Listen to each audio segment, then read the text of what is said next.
Christmas Eve, 1925. In the small, tight-knit town of Jenkinsville, the holiday season was in full swing. Families huddled together around crackling fireplaces, the scent of freshly baked pies mingling with the aroma of pine from trees adorned with handmade ornaments. Children peeked out of frosted windows, searching the skies for Santa's sleigh. It was a time for joy, unity, and peace, a season that promised nothing but warmth and goodwill. But not for everyone. For Floyd Dennis, a young husband and father, Christmas Eve wasn't just a holiday. It was a celebration of new beginnings, a chance to mark his baby's first Christmas with a tree chosen with love and care. That afternoon, he ventured into the woods on what should have been a simple task, finding the perfect tree. But Floyd would never return home. And what unfolded in those woods shattered not just his family, but an entire community.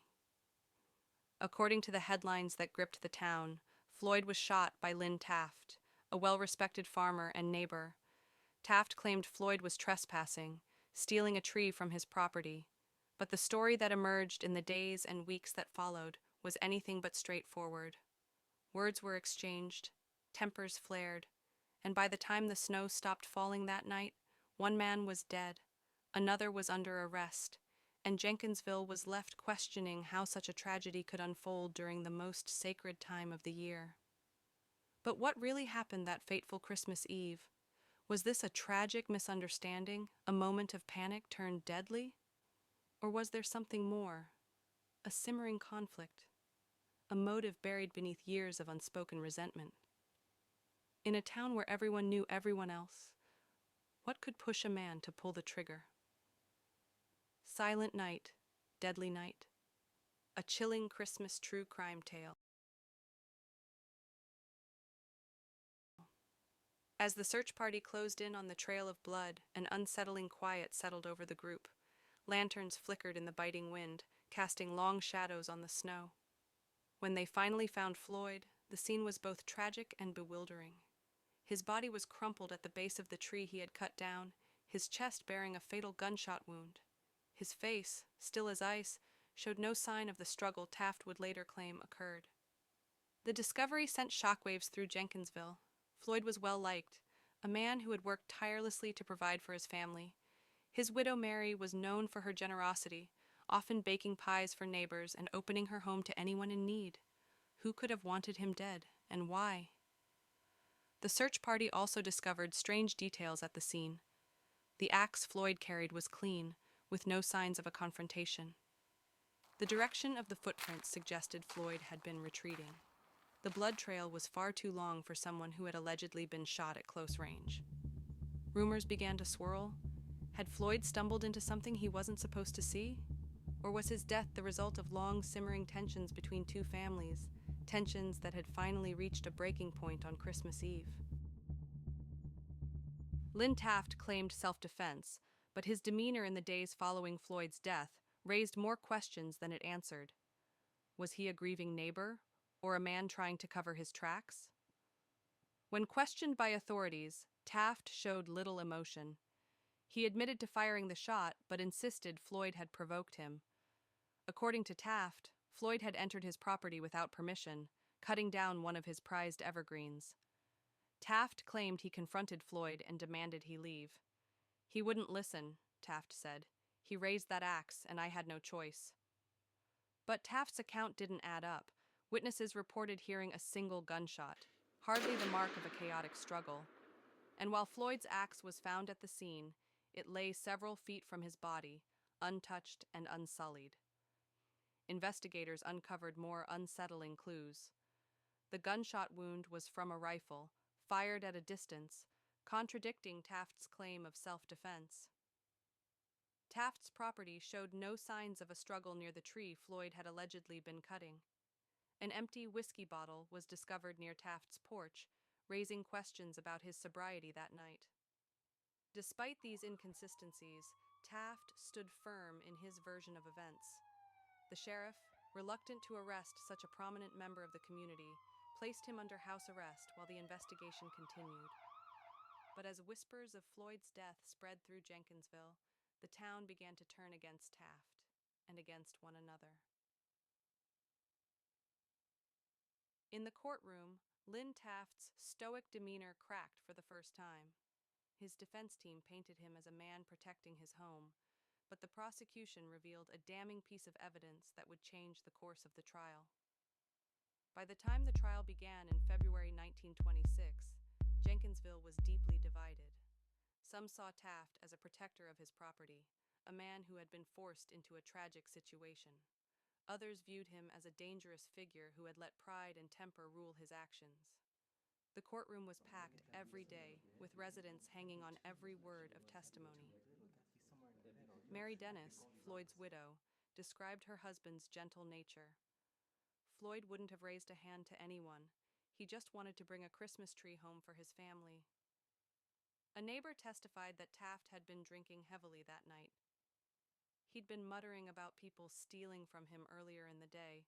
I didn't think he meant it literally. The coroner's report revealed that Floyd's wound trajectory suggested he had been turning away when the shot was fired. The prosecution's most shocking evidence was revealed on the third day of the trial, a series of letters exchanged between Taft and a local lumber company. The letters showed that Taft had been in financial trouble, desperately trying to sell his trees to pay off debts. Floyd's alleged trespass wasn't just a slight to Taft's pride, it was a threat to his livelihood. Was this enough to convict Taft of murder, or would his claim of self-defense still hold weight in the eyes of the jury? Just when the case seemed closed, new revelations and buried secrets reignited questions that had haunted Jenkinsville for decades. Months after Lynn Taft's conviction, whispers began to spread about discrepancies in the investigation. Some locals believed the trial had been rushed to protect powerful interests, while others pointed to the strange behaviors of those close to Taft and the victim. As the years passed, these doubts only grew, spurred by mysterious discoveries and eerie coincidences. In the trial, the additional set of footprints found near the crime scene was dismissed as belonging to a search party member. However, local hunters who frequented the area claimed the pattern matched boots that neither Floyd nor Taft owned. A retired deputy, speaking on his deathbed in the 1950s, admitted that the footprints had led deeper into the woods before abruptly disappearing near an old logging road. This raised the possibility of a third person involved, perhaps someone who fled the scene. Decades later, in the 1950s, a construction crew uncovered a rusted rifle buried in a nearby field. Ballistics testing revealed it could not have been the weapon used in Floyd's shooting, but did match a description of a rifle owned by Taft's son, who had been a teenager at the time of the murder. This discovery led to speculation that Taft may have been covering for his son, who had allegedly been seen arguing with Floyd earlier that week over a boundary dispute. In the years following the trial, Mary Dennis reportedly received several anonymous letters claiming to know the truth about Floyd's death. The letters accused Taft's brother-in-law of being involved, a man who had a history of violent outbursts and was rumored to have been drinking heavily on Christmas Eve. However, no physical evidence linked him to the crime. One letter ended ominously. "It wasn't just Floyd who died that night. Something else is buried in those woods." Investigators later uncovered that Taft's financial troubles were even worse than initially revealed. Just 2 days before Christmas Eve, he had been served with a foreclosure notice on his farm. Could Floyd's actions have been the final straw for an already desperate man, or had Taft hoped to use the killing to frame someone else, stalling his financial ruin? Nearly a century later, the Christmas tree murder remains an enigma, a ghost story told around firesides, but also a case that speaks to the deeper complexities of human nature. In modern-day Jenkinsville, the tale of Floyd Dennis's death has become both a chilling cautionary tale and a symbol of the town's darker history. Every year on Christmas Eve, locals gather to light candles at the spot where Floyd's body was found, a gesture of remembrance and a quiet plea for justice. The story has inspired numerous books, podcasts, and documentaries. Many amateur sleuths have taken a renewed interest in the case, combing through old court records and testimonies for clues that were overlooked. Local legends add to the intrigue. Some claim to hear faint echoes of an argument and a gunshot in the woods on snowy nights. Others swear that the Dennis family's old home, now abandoned, is haunted by Floyd's restless spirit. Advances in forensic science have led to calls for the case to be reopened. Crime enthusiasts and genealogists have suggested testing items from the crime scene for DNA, though no definitive evidence has been recovered. A 2020 podcast covering the case revealed that Taft's descendants had privately funded their own investigation, uncovering family letters that hinted at a horrible misunderstanding. These letters, however, remain unpublished, fueling speculation about their contents. Mary Dennis, despite the hardships she endured, became a symbol of resilience in Jenkinsville. Her children often spoke of her quiet strength and her refusal to let bitterness consume her, even as she carried the burden of unanswered questions for the rest of her life.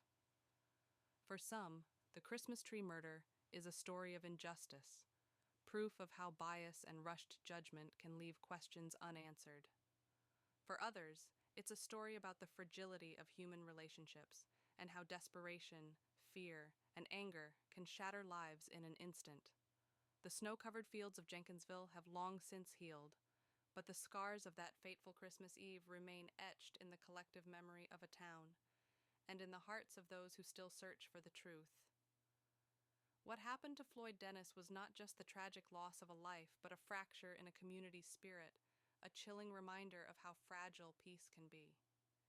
Each year, as the holiday season approaches, his story resurfaces, not only as a tale of unanswered questions, but as a reflection of the human condition, of pride, fear, and the devastating consequences of impulsive actions. The story of Floyd Dennis and the Christmas tree murder is more than a century-old mystery. It's a challenge to all of us to look beyond the surface, to foster compassion in moments of misunderstanding, and to question the systems that allow justice to remain elusive. At its core, this story isn't just about one night or one tragedy. It's a lesson in how unresolved disputes and unchecked emotions can escalate. While we may never know all the details of what happened in Jenkinsville that night, it forces us to confront how we approach conflict in our own lives. If you find yourself in a heated argument, remember to step back, breathe, and reflect. Sometimes a moment of calm can prevent a lifetime of regret. Seek help if you're struggling to resolve a situation, whether it's through friends, family, or professional mediation. As the echoes of the Christmas tragedy began to fade, the arrival of a new year brought fresh hope for the people of Jenkinsville. But just a week later, another chilling event would shatter the peace once again. On New Year's Eve, a celebration of beginnings turned into a night of horror when a young woman vanished from a crowded party in the heart of the city. The search for her would uncover secrets buried deep within the community and expose a predator hiding in plain sight. Was this a random act of violence, or was someone orchestrating a pattern of crimes meant to ring in the new year with fear? Join us next time as we unravel the vanishing under the fireworks, a story of betrayal, deception, and a race against time. Don't miss our next chilling tale. Subscribe now and turn on notifications to uncover the truth.